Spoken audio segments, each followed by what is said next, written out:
राधे राधे साथियों, मैं यार अंबिका भाई आप सभी का मेरे चैनल पर स्वागत है। आप सभी ने बहुत अच्छा सपोर्ट एवं प्यार दिए, इसके लिए मैं सच्चे दिल से शुक्रिया अदा करता हूँ। चलिए आज दोस्तों हम ब्रह्मचर्य पर बात करते हैं। आप सभी को ये आप सभी ने ये चिंतन कभी नहीं किए होंगे, क्यों इतने मुनि संत आके ब्रह्मचर्य के विषय में बहुत सारे जानकारियाँ दिए हैं, बहुत सारे बुक लिख दिए हैं। क्यों? क्योंकि आज का युग जो चल रही है, मॉडर्न युग, इसमें रील और दिखावे की दुनिया है। मन से सच्चे तन से प्रार्थना भक्ति में लगने वाली नहीं दुनिया है। तो चलिए आज ही एक कहानी के माध्यम से आप सभी को बताता हूँ ब्रह्मचर्य कितना हमारे जीवन के लिए महत्वपूर्ण है। तो चलिए देखिए, सबसे पहले मैं ये कहना चाहता हूँ कि जब आप खेत जोतते हैं, जोतने के पश्चात आप उसमें खाद पानी मिला के खेत को रेडी करते हैं। उसके पश्चात उसमें बीज को डालते हैं। कुछ ही दिनों बीतने के पश्चात उसमें छोटा सा पेड़ उगाती है। उसमें समय समय पर खाद पानी देना होती है। देने के पश्चात कुछ ही मंथों में वह पेड़ अच्छा खासा फल देने लायक हो जाती है।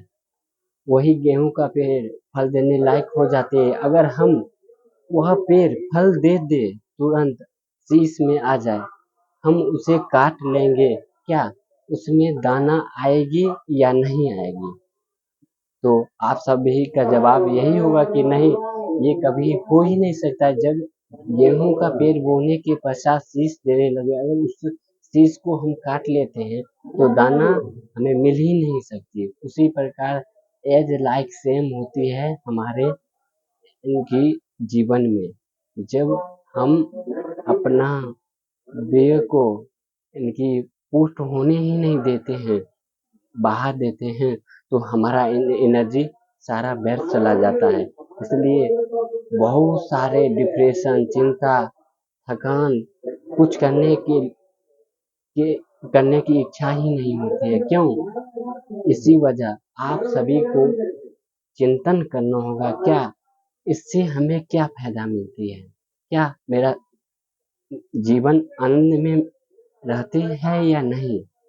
तो आप सबसे निवेदन यही है कि आप सब थोड़ा चिंतन मनन करें और अपने जीवन में अध्यात्म को लाएं और समझें कि मेरा जीवन क्यों मिला है, इतना सुंदर क्यों है। जब आप अध्यात्म में जुड़ेंगे, आप अध्ययन करेंगे बुक को, भागवत गीता को, श्री रामचरितमानस को अध्ययन करेंगे, तब आपको समझ में आएगी क्यों इतने मुनि महात्मा लोग इतना तपस्वी तेजस्वी बने।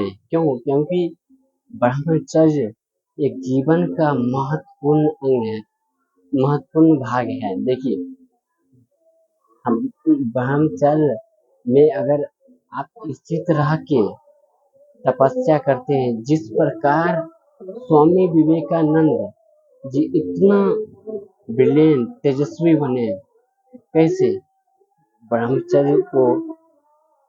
ब्रह्मचर्य में रहकर अपने अध्यात्म उनकी योग मेडिटेशन करके अपना विवेक को बढ़ाते चले गए। तो आप सबसे यही निवेदन है कि आप सभी भी ब्रह्मचर्य का पालन करें।